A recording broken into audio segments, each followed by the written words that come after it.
contestar una pregunta: ¿qué profesor se necesita, qué tipo de profesor o docente para devolverle vitalidad, por ejemplo, a la escuela secundaria?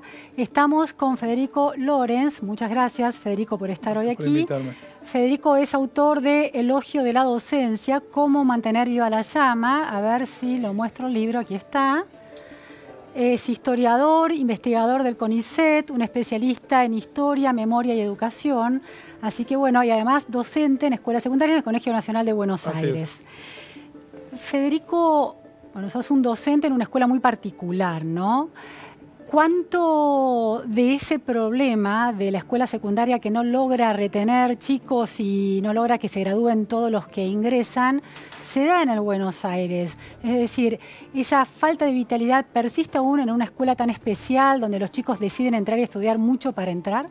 Bueno, el Nacional tiene la particularidad de que cuenta con mucho más medios que el resto de las escuelas medias para cuidar y sostener el trayecto escolar de sus alumnas y alumnos. No obstante, el cambio de los tiempos, los cambios tecnológicos nos afectan también. Así que enfrentamos los mismos problemas, probablemente con más recursos, eso sí, que la mayoría de las escuelas. ¿Y por qué le pones tanto foco a los cambios tecnológicos como una especie de causa del problema de la vitalidad de la escuela secundaria? Porque creo que hemos confundido o se confunde información con educación. Y ahí es cuando el papel de los profesores es clave, porque básicamente hoy por hoy me parece que el trabajo pasa por transmitir no tanto conocimientos como uno puede haberlos adquirido cuando le tocó recorrer su escuela secundaria, sino básicamente mantener viva una actitud crítica frente a la información, la voluntad de contraponer opiniones, no tomar literalmente lo que viene como dado.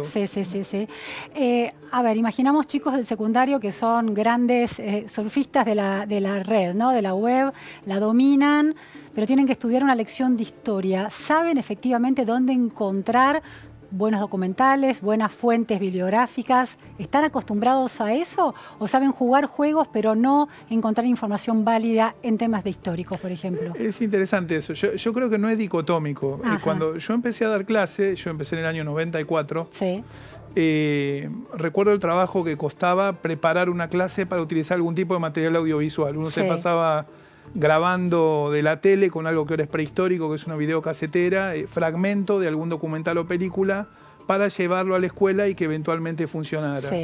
Hoy por hoy basta que uno haga una mención de una película, un documental o algo en clase para que los chicos lo busquen en su celular. Al instante, en ese momento. Y poder trabajarlo en ese momento. Entonces a mí me parece que más que ver eso como una limitación al trabajo, hay que ver cómo se potencia, pero sin correrse de lo que nos transforma en personas, que es justamente la capacidad analítica. Es decir, tenemos una cantidad de recursos importante, pero tenemos que saber qué hacer con ellos. Entonces, en ese sentido, el papel central del docente, que es habilitar la discusión crítica, no ha cambiado. Está en crisis, como está en crisis en general la relación de la sociedad con el conocimiento.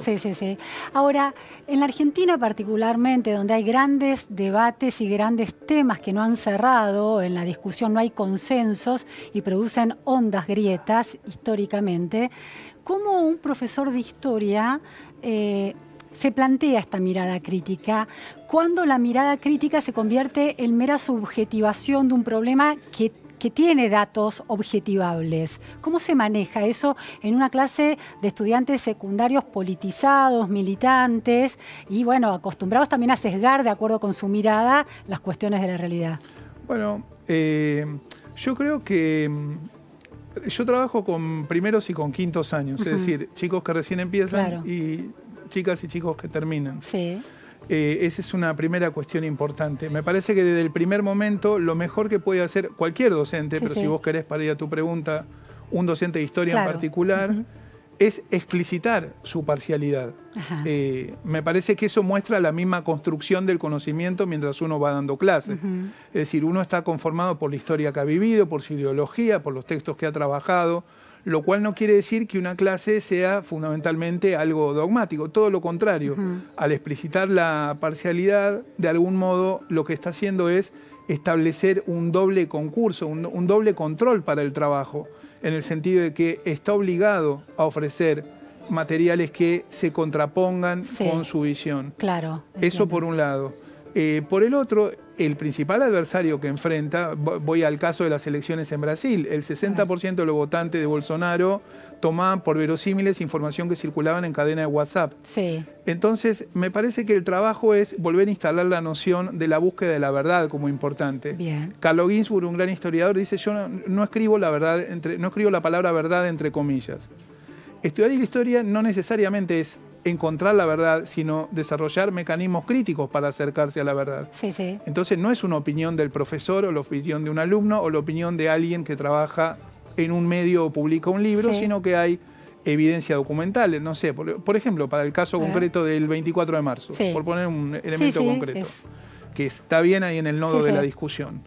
No es la opinión de un profesor o no, o de un padre o no, sino que ha habido juicios, ha habido testimonios, ha habido investigaciones que prueban que lo que hubo en la Argentina fue terrorismo de Estado. Sí. Entonces, en un punto, la opinión, por ponerlo en esos términos, se reemplaza para mí en una clase de historia por la noción de experiencia. Es decir, ¿qué es lo que vuelve una forma de entender la historia y lo que está sucediendo comprensible en un contexto histórico determinado? Y aquí volvés a la red. La red te rompe la noción de tiempo y espacio, y esas son las dos nociones básicas para enseñar y trabajar historia. Claro. Vos tenés que situar los acontecimientos en el contexto en el cual se produjeron. Construir el background, el trasfondo de un acontecimiento, de una fecha como el 24 de marzo. En ese sentido, la distancia generacional es muy favorable, por un lado, porque, por ejemplo, para mi hija más chiquita, está en la primaria, el 24 de marzo es algo tan lejano como puede ser la Edad Media. La Edad Media, la creación del regimiento de granaderos a caballo para San Martín. O sea, lo tiene cercano porque son los trabajos que hace su padre como investigador y como docente. Pero como experiencia personal. Pero no tiene esa carga generacional, si se quiere. Entonces, la distancia crítica que toman los chicos, de algún modo también te obliga a ser mejor en tus clases. Claro. Yo siempre, de hecho, lo que planteo en el libro, lo que a mí me ha ayudado mucho a pensar mi trabajo como investigador, es que nunca dejé de dar clases en secundarias. Entonces, la frescura con la cual los chicos te hacen preguntas sobre cosas que a lo mejor para vos son mandatos políticos o generacionales, te obliga a extremar tus recursos para ser crítico. Ese punto me interesa particularmente porque sí, somos gente grande que ha vivido ciertas cuestiones, las ha vivido de determinada manera y eso condiciona nuestra manera de ver el pasado. Vos como historiador tendrás una serie de herramientas que protegen ese pensamiento histórico crítico de manera científica, digamos, para que siga siendo un pensamiento científico.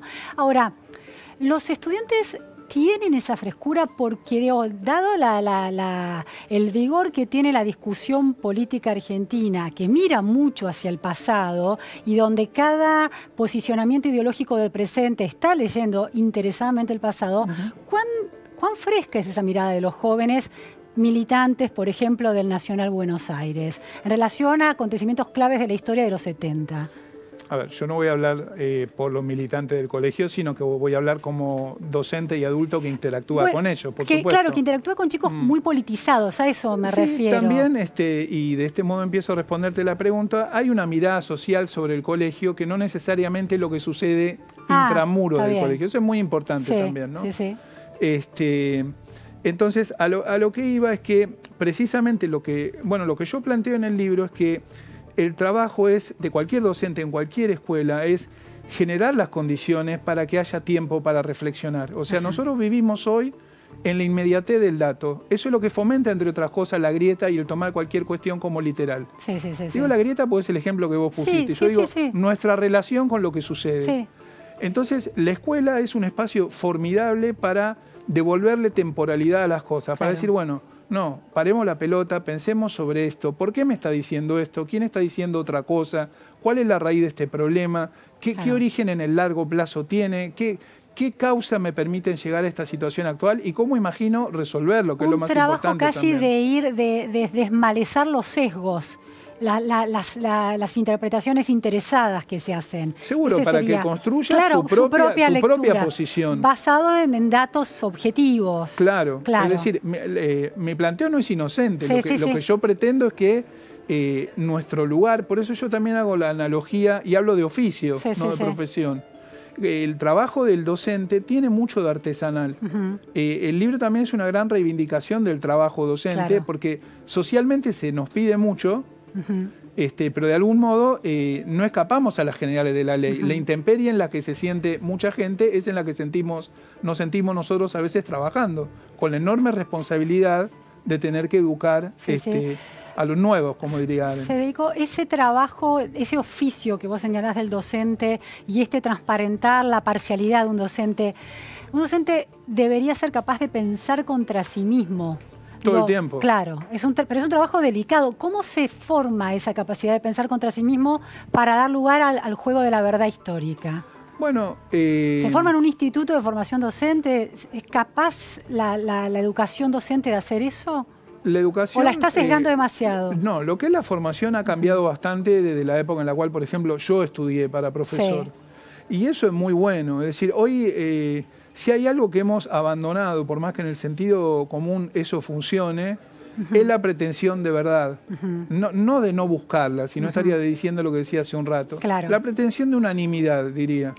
Lo que pasa es que esa apuesta a la discusión y a la discrepancia en el respeto convive también con tradiciones culturales y políticas argentinas que son bastante más añejas.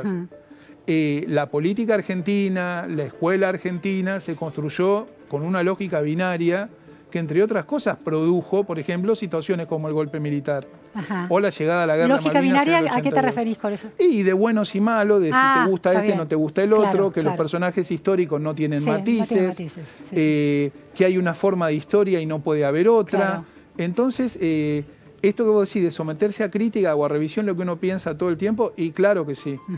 Porque además, si no, perdés el capital más importante que tiene un docente en el aula, que es la legitimidad. Es decir, si no tiene la legitimidad del saber frente a los chicos, no puede trabajar. Los chicos no lo respetan. Por supuesto que no. Última pregunta. El caso de Santiago Maldonado fue, el impacto de la coyuntura dentro del aula. ¿Cuál fue tu criterio en ese momento para tratar ese caso? Que llegaba al aula aunque uno no quisiera. De hecho, no solo no quería, lo tratamos pero lo trabajamos. ¿Cómo lo trataste? A ver la verdad que cuando apareció inicialmente la denuncia, la información que había era dispersa y fue dispersa durante mucho tiempo, entre otras cosas por responsabilidad del propio Estado. Lo que yo instalé en ese momento como discusión con mis alumnos fue la cuestión de no tomar la primera versión por buena, ninguna, en el sentido de que estábamos a la expectativa, primero, que Maldonado apareciera con vida, y en segundo lugar, cualquier sociedad y sus integrantes muchas veces actúan por reflejo.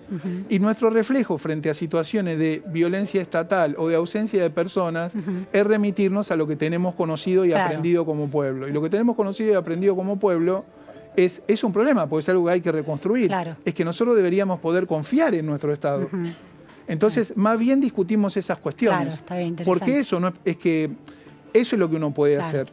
Pensar cuestiones conceptuales del rol del Estado, de la violencia legítima del Estado. Pero no tomar partido en el medio de una clase, que fue muy debatido eso. Honestamente, me parece que cuando uno tiene elementos y está convencido, lo hace si lo explicita. Insisto que uno tiene que ser muy respetuoso en el sentido de que hay una relación asimétrica en el aula por más que uno estimule el diálogo. Entonces, eso tampoco hay que perderlo de vista nunca. En el sentido de que... Hay un poder ahí. Claramente. Puede estar muy disminuido, muy deslegitimado, pero hay una relación asimétrica. Implica responsabilidad ese poder. A mí me parece que sí. Bueno, muchísimas gracias, Federico. Fue muy interesante. No, a vos. Nos vamos a un corte en Más Info, segunda edición. Enseguida volvemos por La Nación Más.